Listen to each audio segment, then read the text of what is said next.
to help us go through to the last session, I'm going to call again Laure, the journalist from France 24, who will be talking about eradicating gender bias in education, empowering girls to thrive in the classroom and beyond. Let's welcome Laure and our panelists. Let's give them a round of applause. Thank you.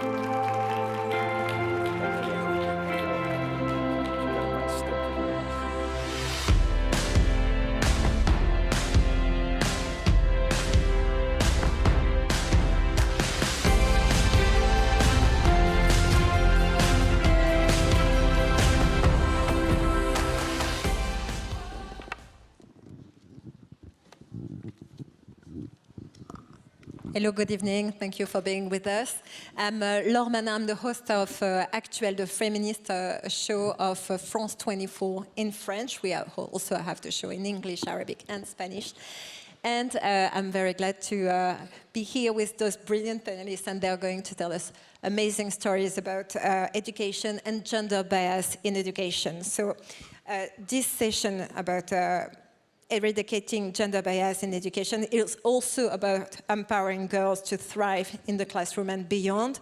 And it is still a shame that in the 21st century, we still do have to talk about gender bias in education. This is the very sector that shapes the minds of the young generation, and it is shaped by teachers who tell what they know, how they were shaped themselves, and it's a reflection of the patriarchal society we live in. So it is one of the fields that has both the most inertia, because gender bias in general are taught from one generation to another, even when people don't realize it. And it is it has the most power over young generations to change those bias. It is critical to study, dissect, and go through the issue with a fine-tooth comb. So I am the host of Actuel at France 24, but I'm also a mother, and I have 2 daughters. And I have seen and witnessed myself firsthand how those gender bias happen in society. Let me tell you a few stories. This is the teacher, for instance, that gives a list of vocabulary to the kids for them to learn the spelling of words, but all jobs are in the masculine form. It's the team at daycare that tells a little boy that cries because a little girl wouldn't want to play with him, that girls change their mind. Sometimes they want, sometimes they don't want, is what he says. And there's also, for instance, the recess with the playground that's occupied with boys who play the football and occupy the whole space. There is a dozen of boys, and the girls have to move along the walls just to move and have some space for themselves. And there's also that study that I came across in my work, a social psychology study with the figure of Ray Osterius. It's a geometrical figure with lines and rounds and all of stuff. It's very sophisticated. And there was this test that was given to boys and girls, 2 groups, mixed group, one group of boys and girls, another group of boys and girls. To the first group they tell it's the geometry test. To the second group they tell it's arts. The first group, geometry test, boys succeed much more than girls. The second test, girls succeed much more than boys. It's the same test exactly. What changes is the bias in the kids' minds. So it is really important that we address these issues today. So I'm glad, and more than glad, I'm thrilled to be joined with this panelist. There is, to my left, Mahnaz Shirali. Hello, you're a sociologist, you're a specialist in Iran, and you're an international advisor on the International Advisory Board, sorry for my English, at the Alternative Perspectives and Global Concerns. You will tell us stories about what you have witnessed in your work, but also in Iran.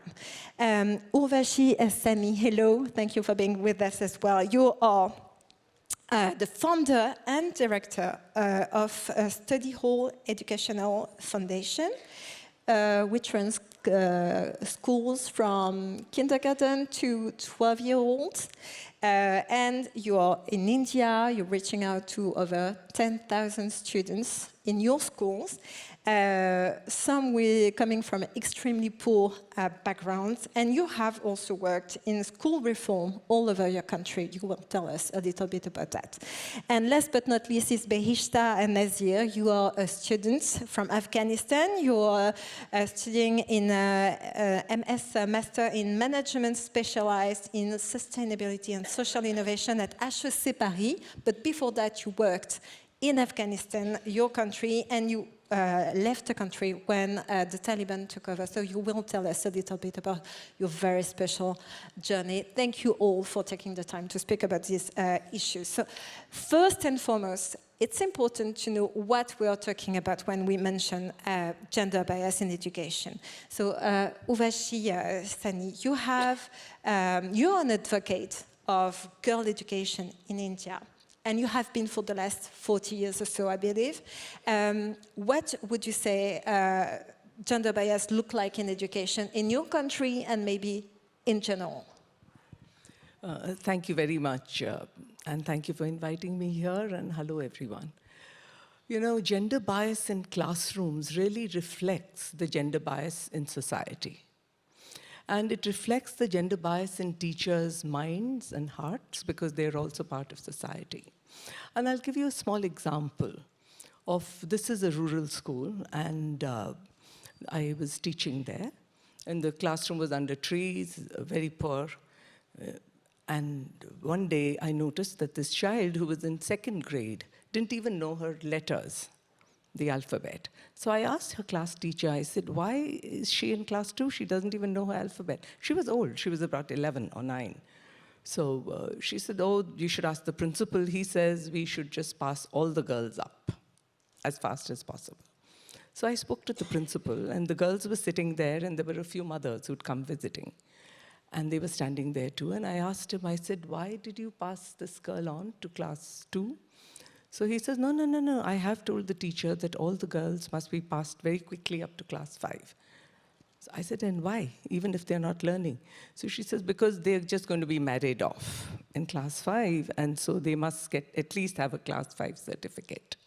I said, and why will they be married off at class 5? He says, because the atmosphere in villages is so unsafe that it's better that they're just married off and parked off. You know, so here was this school teacher, the school principal, saying this in front of the girls, in front of the mothers.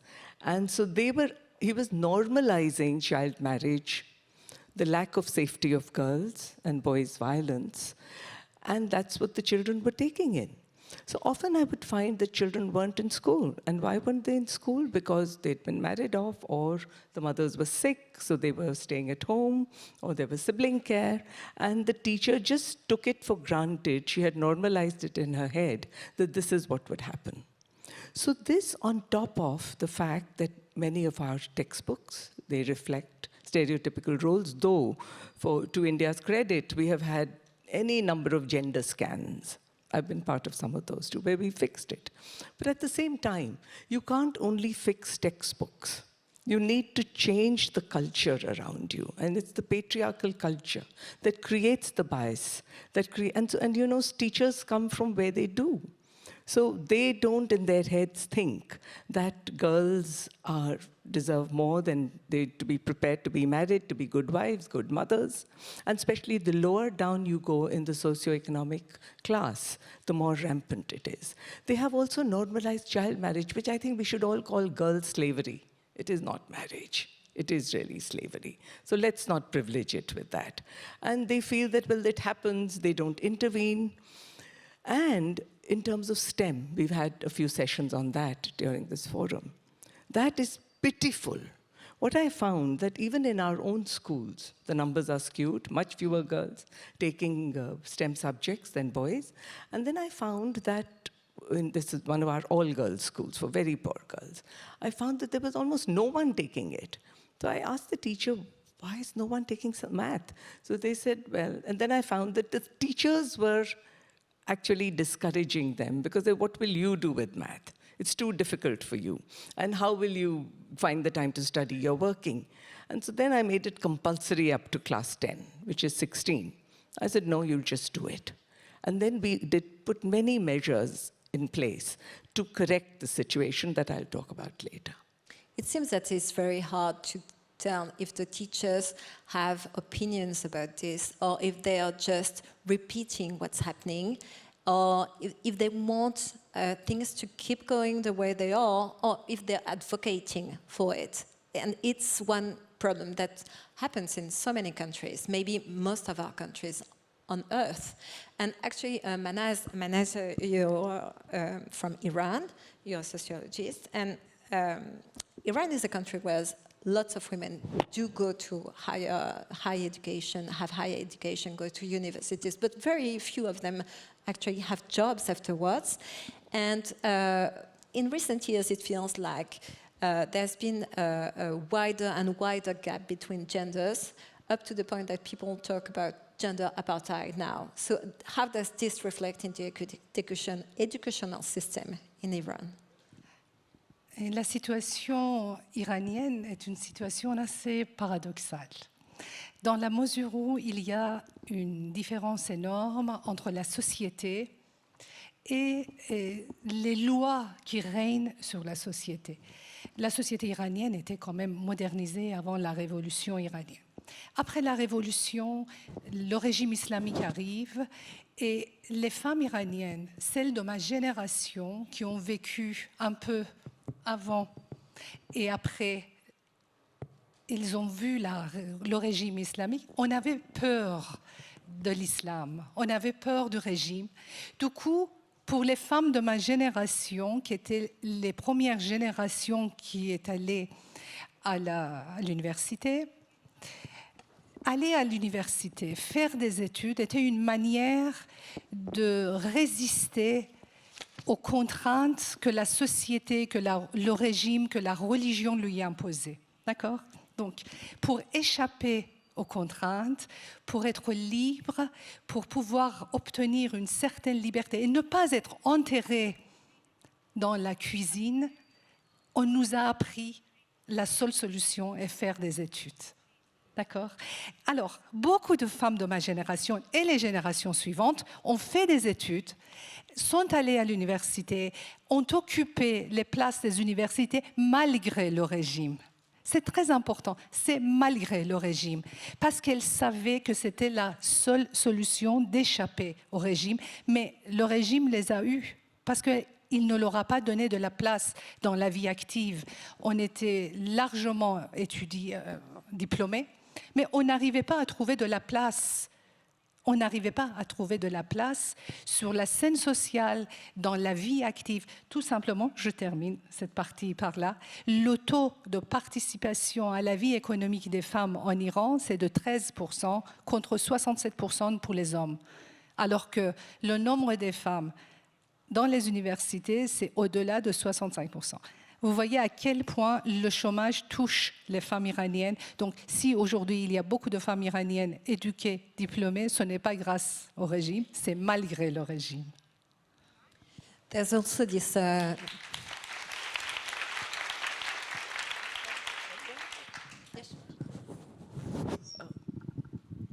You know, you're lucky that you had a mother who was encouraging you to go to school and tell you that it's your only way out. In my family, it was the opposite. My parents are refugees from Pakistan and very, very patriarchal family.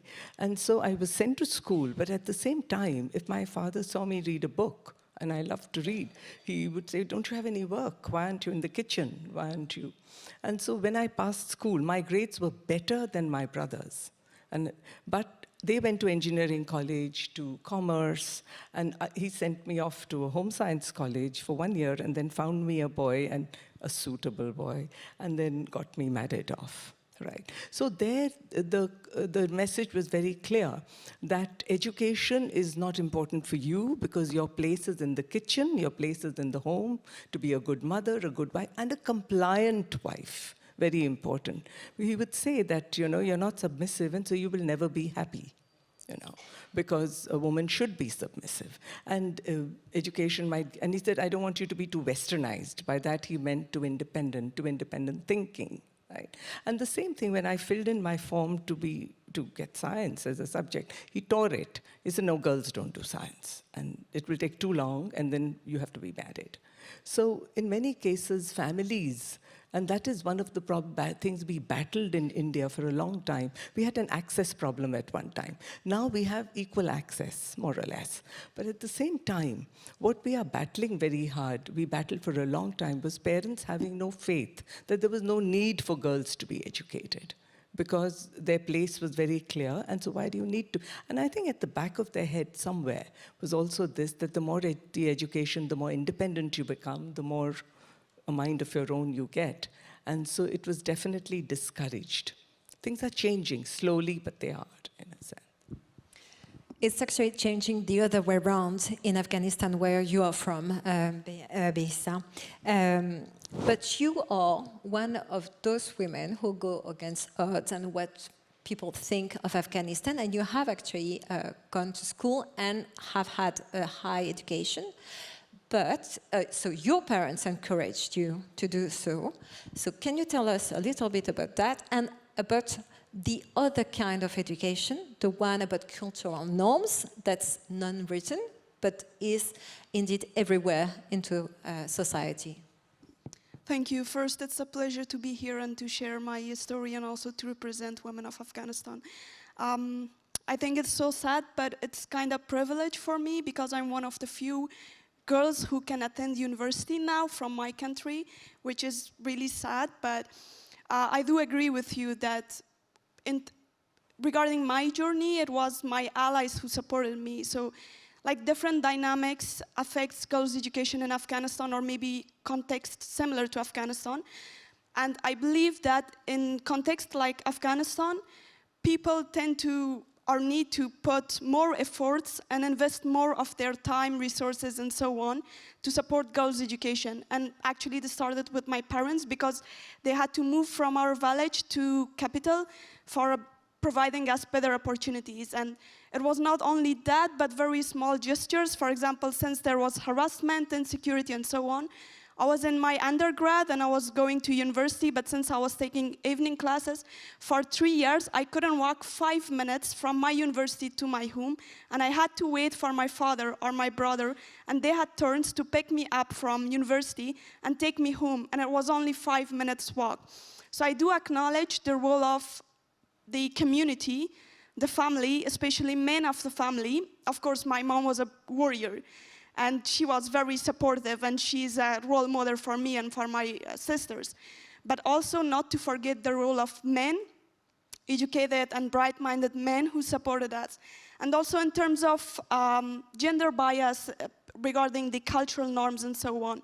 Coming from Afghanistan, I think I noticed this when I arrived at APGC, because now I study at APGC, and I've kind of discovered that, and I questioned myself because I saw my classmates and other fellows that they were taking a space, they were speaking loudly, they were not supposed to be nice with professor, they were not supposed to agree with everyone's opinion, they could negotiate, they could debate in the class, they could criticize everything from school to policies, to different corporates, they could protest and so on. But coming from Afghanistan, coming from a different culture, of course there was so much support for me to obtain education and to be here today. But there are so many bias and cultural norms that we don't see them, like different dynamics. But as a woman, I'm supposed to be super nice, and being nice and elegant and feminine and a good and polite female means that I should not speak loud, I should not smile, I should not own the space, I should agree with everyone else, and I should not voice my opinions and preferences. Urvashi, Sahni,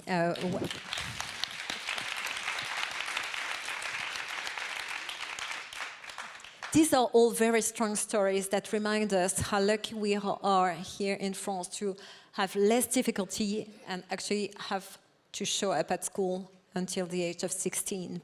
And it's not something that is granted for everyone. So this is a good reminder of how precious education is for everyone. Urvashi, one of the questions about education, gender bias in education, is that we were all raised in a patriarchal society, and it's super hard, even as women, to understand and just acknowledge those bias. So how do you do the work to realize at some point that what you're doing is actually repeating something that you should fight against? How do you take action against this? You know, you're so right that it becomes so normalized that even protesting seems illegitimate. You don't think you have the right to protest or to even be indignant. I remember as I was growing up, I would hear this, that in Hindi, tum barabari karti ho, which means that, oh, you're asserting your equality. And it was almost like a rebuke, right? So it becomes so normalized, and protest is so illegitimized. Many girls don't think they are equal. So I found that though I had a quote-unquote high-quality education, went to a very good school, but I didn't think of myself as equal. At the ripe age of 28 is when I realized I was equal on my... That, it taught me many good academic skills, but it didn't teach me any lesson of equality. It did not teach me that I was equal. And to that extent, it really shortchanged me. And most schools that will not recognize that girls live with this kind of feeling of, you know, when you're taught, don't speak out, put your eyes low, don't laugh, don't be submissive. It means you're not equal, so you shouldn't even expect it. And when schools normalize that, then that's the gender bias. So what we do is that we actively fight it.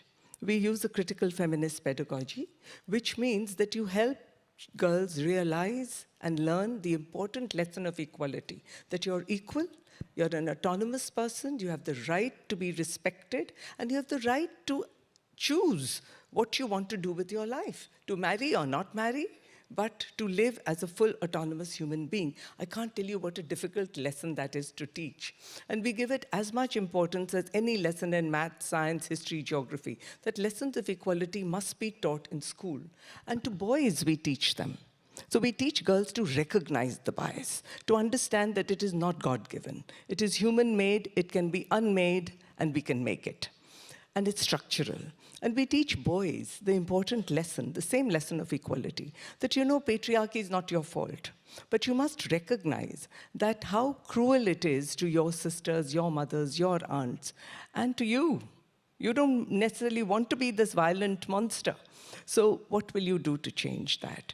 And we do it very simply by several activities. One, by telling our stories. We will talk about child marriage. My mother was married at 16. I was engaged to be married at 17, and then just about made it to 18 without a college education.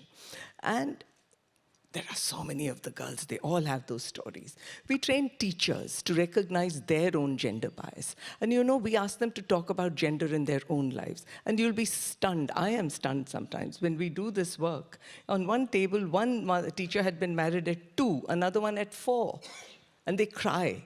And so for female teachers, they learn to identify because they understand how they had normalized it in their life and how they don't want this, not for their daughters, not for their girls.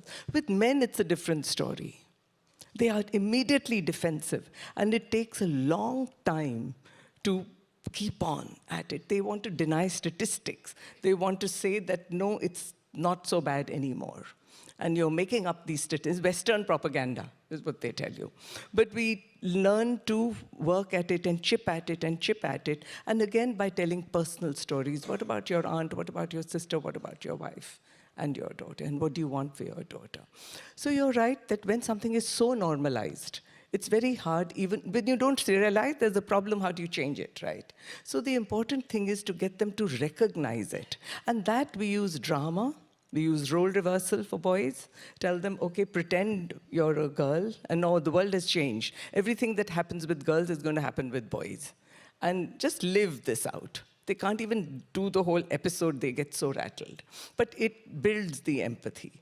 And with girls, to just, for example, we ask them, okay, so at home, there's very high rates of domestic violence. And India is home to 1/3 of the world's child slaves, girl brides. /brides. So we asked them, I said, so who beats whom at home? So So often it's the father that will beat the mother.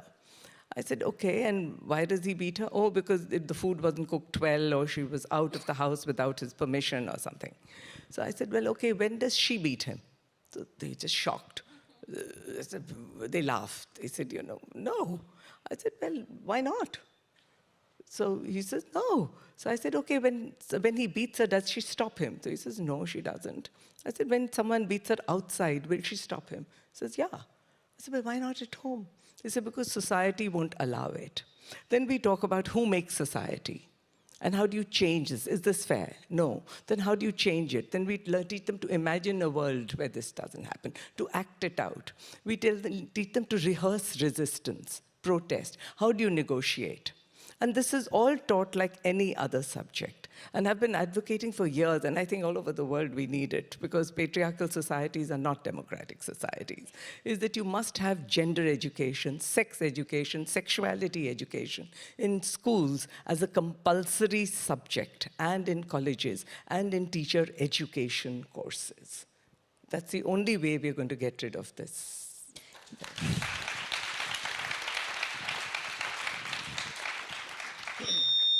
So your program is making men and boys allies for women. But it's not always the case, because in Iran, for instance, it's a theocracy, and it's all men in power. There's no female ministers, are there? Of course not.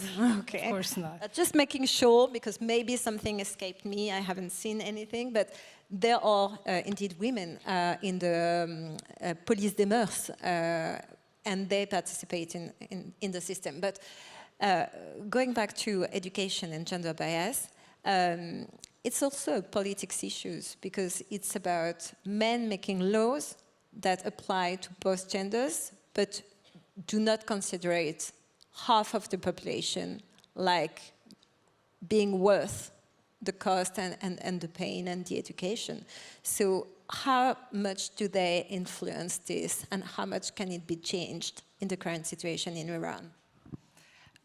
Et comme je l'ai dit dans la première partie, il y a une très grande différence entre ce que la société vit et ce qu'on lui apprend et les demandes qu'on lui impose.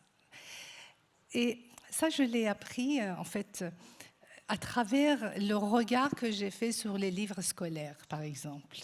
Alors que les filles iraniennes, si vous les croisez dans les rues, en Iran, vous voyez qu'elles sont habillées comme vous parce qu'elles aspirent à avoir la liberté. Elles veulent vivre comme les autres filles de leur âge. Donc, quand on les voit, elles sont des apparences très libres, elles sont sans voile, elles ne veulent pas porter le voile, malgré le fait que le voile, c'est la loi en Iran. Et si vous ne portez pas la loi, vous êtes susceptible d'être arrêté.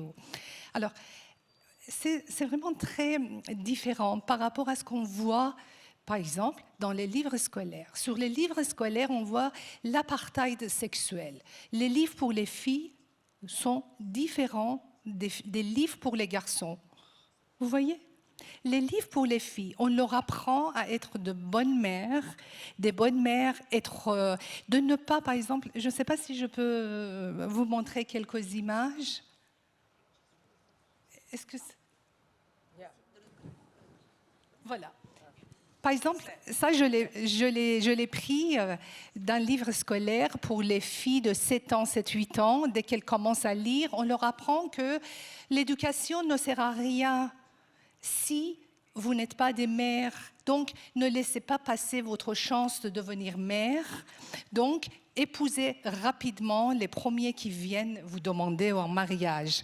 Parce que le temps d'être mère est court, alors que vous pouvez toujours faire vos études, vous avez le temps, vous n'êtes pas obligé de faire vos études tout de suite. Attention, vous devez devenir mère. Ça veut dire qu'on leur apprend à devenir mère avant tout. Et c'est ça la chose la plus importante. Et Dieu sait combien aujourd'hui les femmes iraniennes, elles font leurs études. Parce qu'elles ne veulent pas suivre ce que l'État leur donne. Deuxième, voilà, c'est une page pour les livres des femmes et les livres des hommes. Évidemment, l'éducation, c'est idéologique. Dans l'éducation qu'on donne aux enfants, aux Iraniens, aux élèves iraniens, on leur apprend qu'Israël est l'ennemi du monde. On leur apprend que les États-Unis sont vraiment les méchants du monde, ce sont les deux grands satans. Mais la manière d'enseigner cette éducation idéologique est différente pour les femmes que pour les hommes. Regardez, sur la droite, on montre aux femmes que leur manière de lutter contre les ennemis de l'islam, c'est de porter le voile. Alors qu'aux garçons, on apprend que la manière de lutter, enfin de défendre l'islam, est se donner la mort, d'être soldat, aller sur les fronts. Carrément, aux enfants, on apprend de se suicider ou de donner leur vie. On leur donne plein d'exemples pour des enfants qui se sont en fait jetés sous les tanks, sur les chars. Et ça, c'est vraiment la manière dont on élève les élèves iraniens. Alors, cette image que je voulais absolument vous montrer, c'était quelque chose qui m'a bouleversée. Quand on me l'a envoyé, je n'étais pas au courant. Ce sont mes contacts sur les réseaux sociaux qui m'ont mis au courant quand je leur ai dit je suis en train de préparer un rapport pour l'UNICEF sur l'éducation, sur la manière dont on élève les enfants en Iran. Ce sont les gens de Twitter qui m'ont envoyé ces images qui viennent des livres pour les enfants. Qu'est-ce que c'est ? Le livre que vous voyez, c'est un livre de Lullaby, les chants pour les enfants de 0 à 5 ans. Et qu'est-ce qu'il dit, juste à côté que vous voyez les écrits? Il dit, dans le chant qu'il fait, il dit « Ma petite chérie, j'aurais bien voulu que tu sois un garçon. » Parce que ainsi tu pouvais remplacer ton papa, mais dommage, là maintenant tu ne peux pas le faire. Vous vous rendez compte? Quelle mère pourrait dire ça à sa fille au XXIe siècle? On est en XXIe siècle et ce sont des livres qui sont vendus dans les librairies en Iran.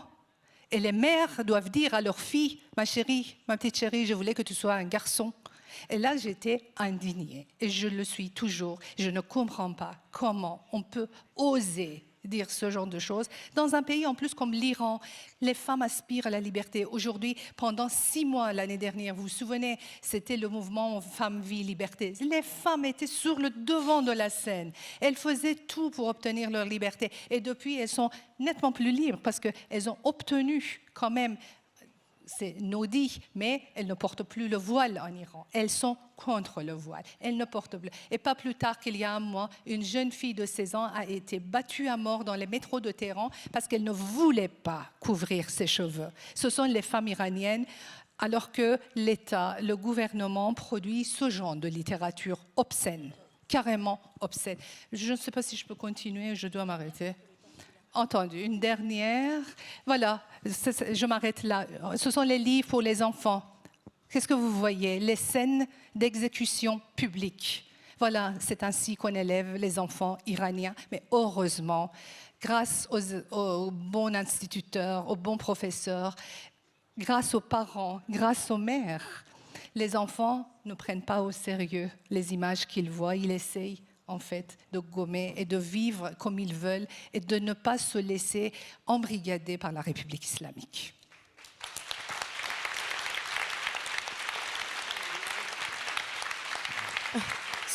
Oh my God. So, you know, in India, we have the right to education, so we have compulsory education for everyone up to age 18, 14 now, but then. And so the laws are all in place. There's a law against child marriage. There's a law against dowry. There's a law against domestic violence. But it's the culture that we have to fight, the patriarchal culture that is, you know, and it comes from religion, all religions. It comes from religion, it comes from social norms. And those are so part of people's heads, in their brains, that they don't want to change those. So we don't have horrendous our textbooks are very thoroughly scanned, not only for gender, but even for caste and religion now. There is a diverse representation. So the laws are in place, policies are in place. Our new education policy talks about gender very, very importantly. It's fully there. But at the same time, there is no effort in many educational institutions to to counter the culture.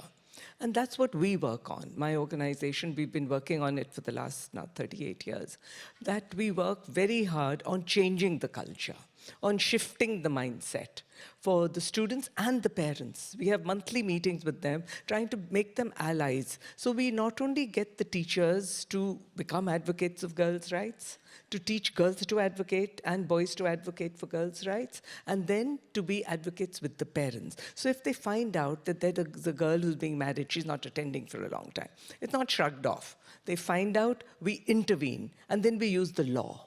Like I told this one lad, he was going to marry my 16-year-old student. He was 22. I said, no, son, you can't do this. It's illegal.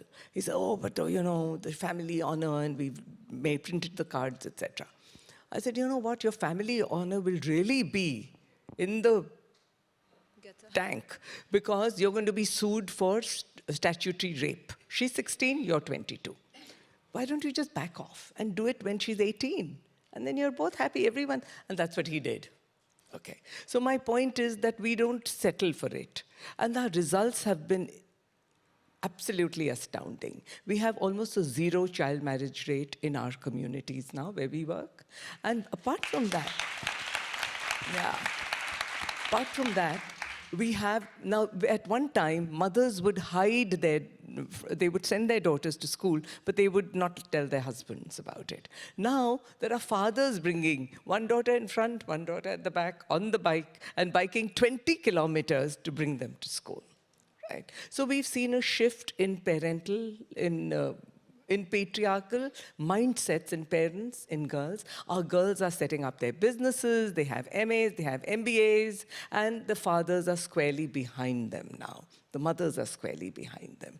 The boys have changed. They have become champions of gender justice. They have stopped their own sisters from getting married at 13 and 14 because they actively campaign against that. So I think when you do it, we've seen the results, which is why we advocate the one policy recommendation that I have for our country and others, that gender education, sex education, and we built curricula for that, and sexuality education, because gender includes people who are LGBTQ, who are transgender, that all that must be part of, and critical pedagogy must be part of everybody's teaching. That just learn to critically analyze your own circumstances, name your reality. Only then you can change it. And name your customs. Look at them carefully. Why is the mother fasting always, every 5 days a week? For one day for the son's life, one day for the husband's life, one day for something else, but always for men. And no man is ever fasting for anyone, any woman in his life. So question it. Why is the religion so against women? Question those norms, whether it's Islam, whether it's Hinduism, whether it's Christianity, anything. Let's learn to question. And let's learn to understand that this is not God-made. And recognize your identity as a citizen. Your law, as a citizen, you get all these rights. So use them. Exercise them. Protest. And we will help you. And that's how we work.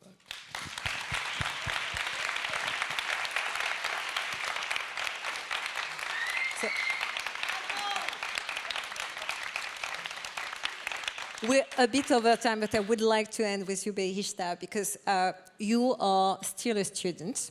You have benefited from role models, it seems. Maybe your parents, maybe other people. Maybe you can tell us a bit about that. And also about your projects, because you are studying now, but at some point you will have your degree, you will go into life, and what are your plans? Do you want to go back to Afghanistan? Do you want to have an impulse for girls there? What are your plans? Thank you. So first, about inspiration, I would say yes, again, it starts with my parents, but it goes beyond. For example, I was working in private sector after my studies in Afghanistan for 2 years, and the idea that I should study abroad, invest in myself, and come back and do something in Afghanistan, and the fact that I could be someone independent, living alone by my own in a foreign country, came from other girls who inspired me in my community, who shared their experiences, who helped me to go through the applications. My colleagues who shared opportunities for me, my husband who convinced me to stay at HSA because I was trying to convince him that I can go back to Germany and learn language because it was so tough to live alone. So I would say that it's all about people, Girls Who Inspire Girls, a network of supportive women who cheers you up and who helps you and who shares opportunities and support you, obviously is very important.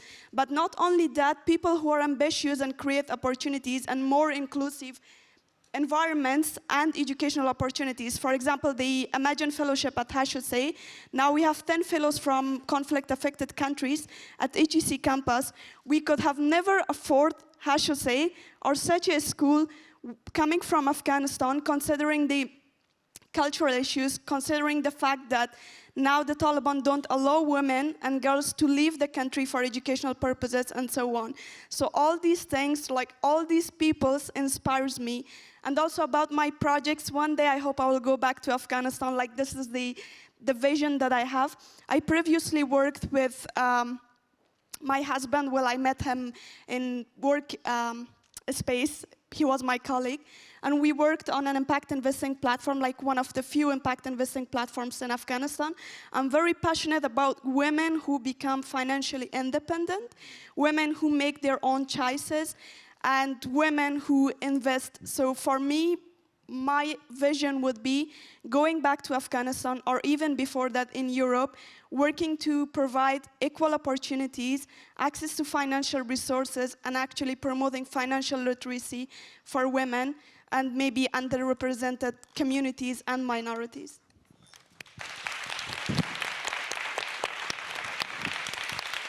One last final words to all of you ladies. What is the best piece of advice you could give to people who want to fight this gender bias in education? Do you have one thing to say to them?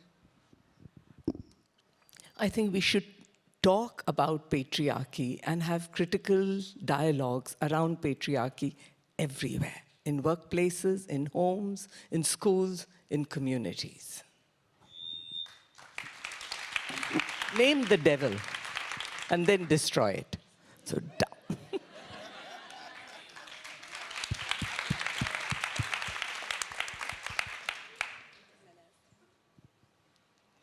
J'espère qu'un jour, on arrive à changer le monde. One girl at a time. I was inspired when I was going to my class and I saw a girl who was walking on a rope in HSA on campus that was tied to 2 trees. I was always inspired by girls who was running when it was raining on campus, and I was looking them from my room because I never did sports in Afghanistan except for fitness, and even that gyms was not accessible for all women. I have always loved to swim, but I never could do it. And I think I'm always inspired by all those people. And one thing that is a lesson for me is to question myself, to be critical, to analyze like all the information and insights that I receive, and to rethink how I can reinvent my future and maybe my community's future lifestyle and mindset.